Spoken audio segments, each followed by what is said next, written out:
Assalamualaikum warahmatullahi wabarakatuh.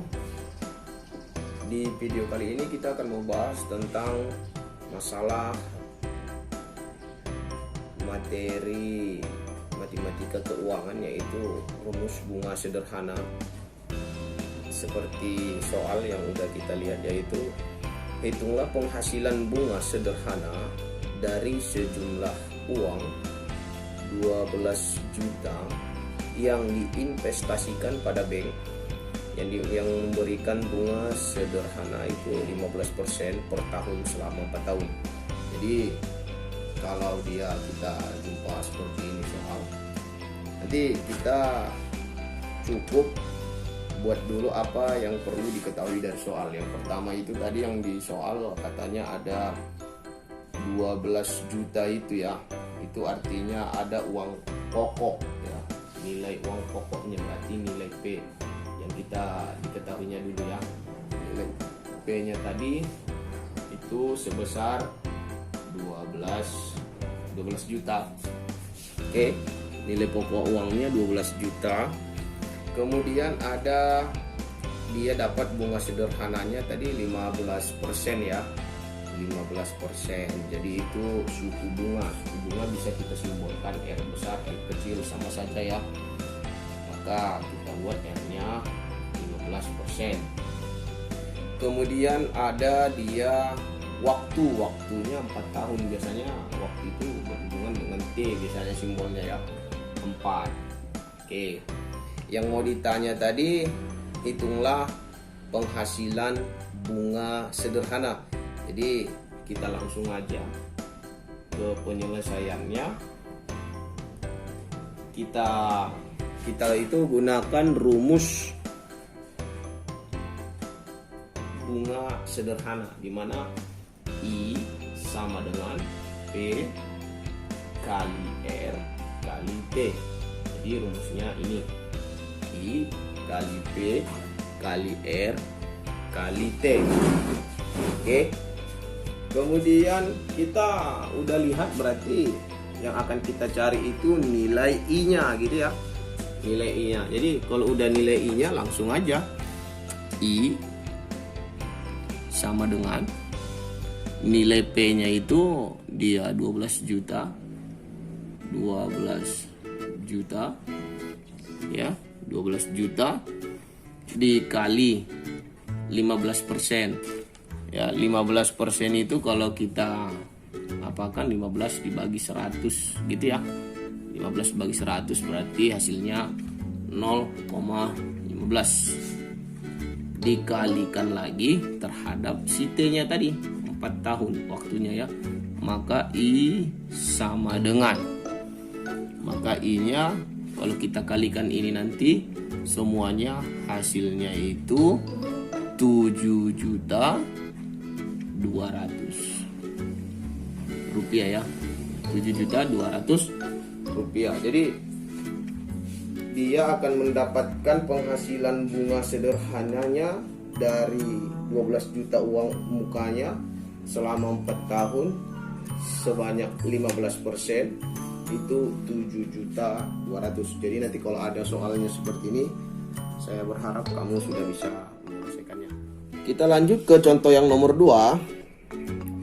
Hitunglah akumulasi atau nilai akhir dari sejumlah uang yang uang mukanya tadi kan 12 juta di contoh yang pertama, yang diinvestasikan ke sebuah bank itu dia mendapat bunga sederhana 15% per tahunnya selama 4 tahun. Jadi ini kita menghitung akumulasi.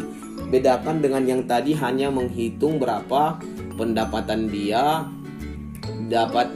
dari bunga sederhananya. Kalau ini dia dapatnya berapa selama 4 tahun itu, akumulasi akhir ya. Jadi kita tadi udah buat ya, nilai P-nya itu 12 juta ya. Jadi nanti kalau ada soalnya udah bisa ya, 12 juta.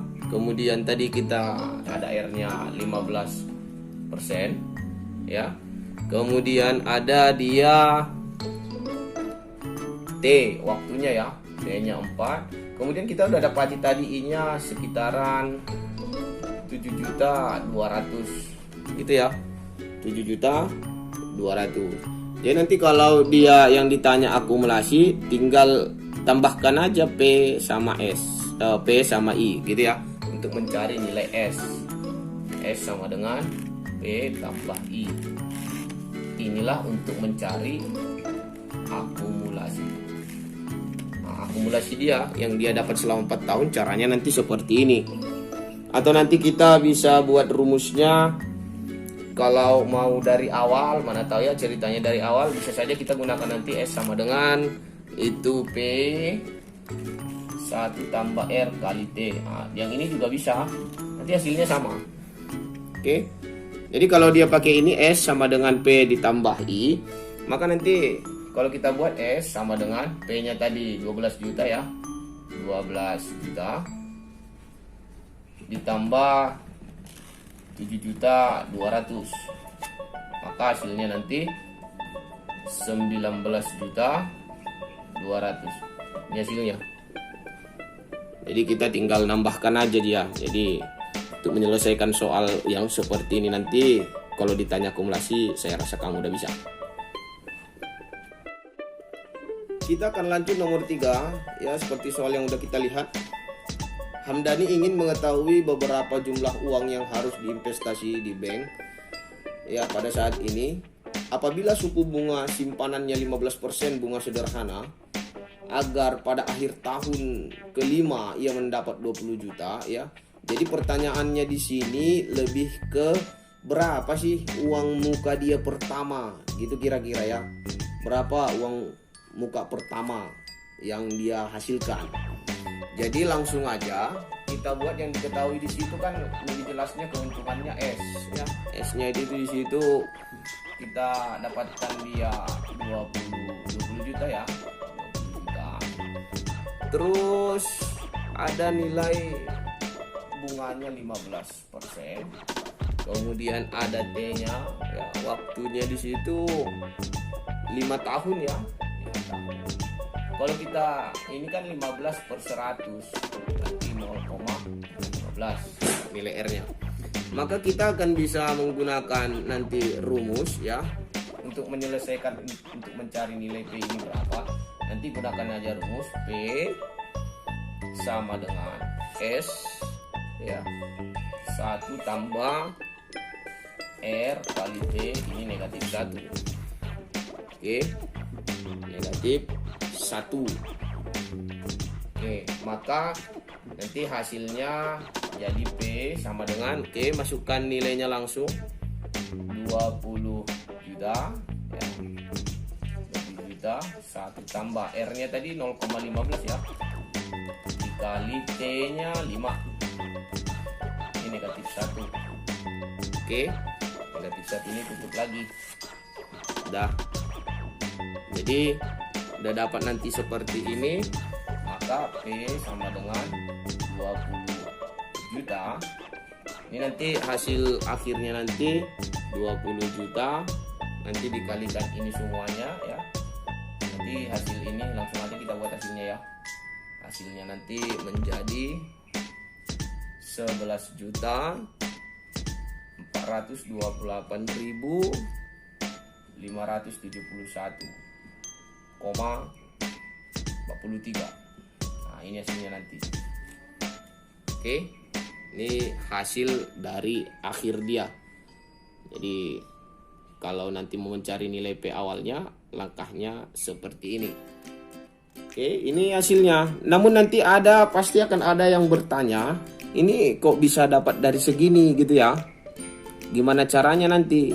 Oke, mana tahu ada nanti yang kurang paham. Nanti gini aja, lebih pasnya gini. Yang ininya dibagi atas ini. Oke, paham ya? Ini dibagi sama ini. Atau saya buat aja. Sini S per 1 tambah R pangkat. Gini dia. Lebih pasnya gini. Ini rumusnya. Ini rumus secara umum. Nanti gunakan aja S per 1 tambah R kali T. Jadi nanti hasilnya ini. Ini nanti kalau ada soalnya yang dicari berapa pokoknya, nanti penyelesaiannya seperti ini. Oke. Kita lanjut ke contoh yang ketiga. Tentukan jumlah hari ya di antara tanggal 15 Maret dan 23 September menurut waktu eksak dan waktu kiraan. Ini bagian dari pembahasan yaitu bunga sederhana di antara dua tanggal kalender gitu ya. Jadi yang akan kita mau cari di soal kita ini waktu eksak dan waktu kiraan. Oke. Di situ kita lihat ya, tentukan jumlah hari ya. Jumlah hari yang ditanyanya. Jumlah hari dari kapan? 15 Maret ya, 15 Maret dan 23 September. Jadi ini dia 15 Maret dan 23 September. Yang mau kita cari apanya? Waktu eksak dan waktu kiraan gitu ya. Kiraan. Kalau agak tulisannya ya dimaklumi. Oke, waktu eksak dan waktu kiraan. Jadi saya akan ajarkan bagaimana mencari. Yang pertama itu kita cari satu-satu dulu ya. Di sini kita buat penyelesaian untuk waktu eksak. Di sini waktu kiraan. Jadi di sini kita selesaikan waktu eksak. Di sini nanti kita selesaikan waktu kiraan. Waktu eksak, oke. Lebih mudahnya dibuat dulu seperti ini. Buat dulu tanggal, ya tanggal. Kemudian buat angka serial. Angka serial. Oke. Buat seperti ini. Kemudian tanggal berapa yang dimulai? Kita lihat dari ininya, tanggal 23 September. Jadi tanggal 23 di sini. 23 September. Oke. Kemudian kita lihat yang satu lagi, tadi tanggal 23 ya. Oke, satu lagi tanggal 15 Maret. Jadi usahakan dulu yang terakhir baru ke depan. Jangan yang depan dulu. 23 Desembernya dulu dibuat, baru 15 Maretnya. Oke, baru kita buat 15 Maret. Nah, gini dia. Oke, gini. Aduh, nggak nampak pula ya. Sorry. Oke. Ini 23 September, ini 15 Maret. Oke. 15 Maret. Maka nanti kalau udah dapat seperti ini, kita lihat angka serial. Nanti itu bisa dibaca tabel yang dari bahan ajar yang saya kirimkan, itu ada angka serial ya. Kalau kita lihat dari tabel itu 23 September itu nilai angka serialnya itu 266. Sedangkan yang 15 Maret itu nilai apanya nanti 74. Maka ini dikurangkan, nilainya dikurangi, maka kita akan menghasilkan dapatnya 192 hari. Nah, ini dia. Kita dapatkan hasilnya 192 hari. Jadi cara pengerjaannya nanti, kalau dia waktu eksak, lihat saja nanti 23 September di angka serial itu nilainya berapa. 15 Maret di angka serial tabel itu nilainya berapa, dikurangkan ya. Setelah kamu kurangkan, hasilnya nanti udah didapati. Oke. Terus kita ke waktu kiraan ya, waktu kiraan. Nah, waktu kiraan ini lebih pasnya buat dulu seperti ini. Cuman bedanya ada tanggal, bulan, dan hari gitu ya. Ada tanggal, ada bulan, ada hari. Ada tanggal, bulan, dan hari. Oke, tanggal, bulan, dan hari. Tanggalnya yang mana dulu yang kita buat? Berarti yang ini 23 ya, 23 September gitu ya. Kemudian yang 15 Maret. Oke. Bulan, lihat bulannya. September itu kan bulan 9, berarti 9 ditulis di sini. Yang ini Maret, berarti 3 lah di sini. Oke, hari anggap dia itu 30 hari. Jadi ini tanggal 23. Jadi hari ke 23 ya. Satu lagi yang satunya 15, berarti hari ke 15. Kurangkan. Tinggal gitu aja. Ya, di sini 6. Ini artinya 6 bulan. Yang di sana kurangkan lagi 8. Ya, 8. Jadi artinya apa? Kalau di ceritanya ini berapa waktu kiraan dari 15 Maret sampai 23 September, berarti hasilnya 6 bulan 8 hari. Jadi cara menentukannya seperti ini. 6 bulan 8 hari. Kalau ditanya lagi berapa total harinya, ya berarti gampang aja.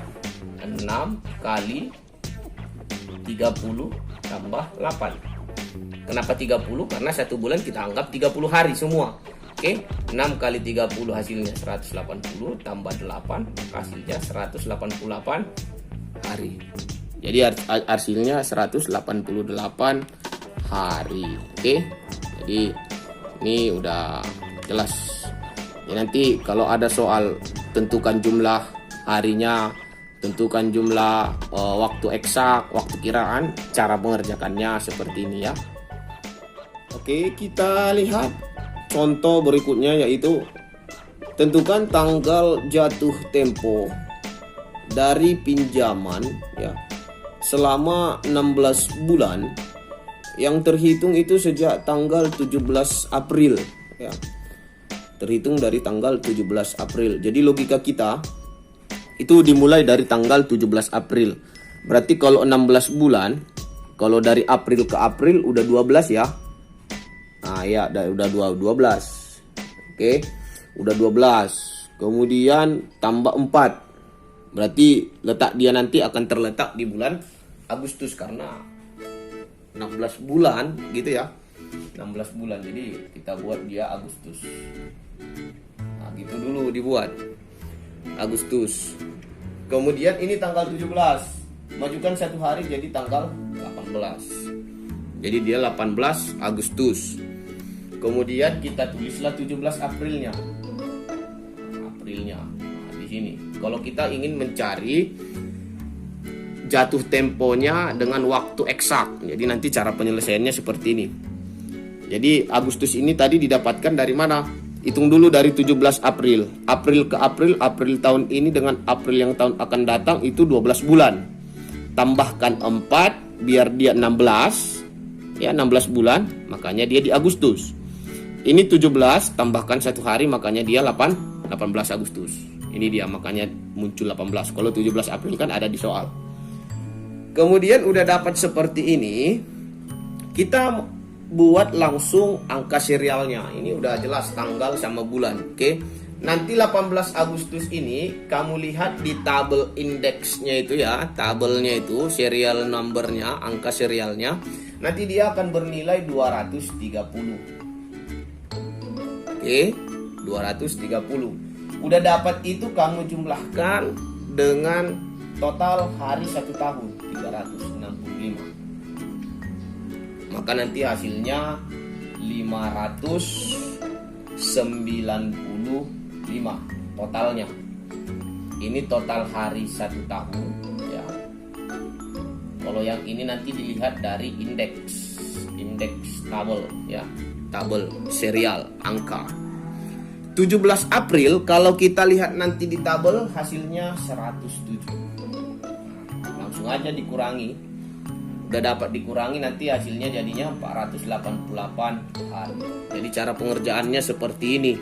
Jadi bunga dihitung untuk 488 hari.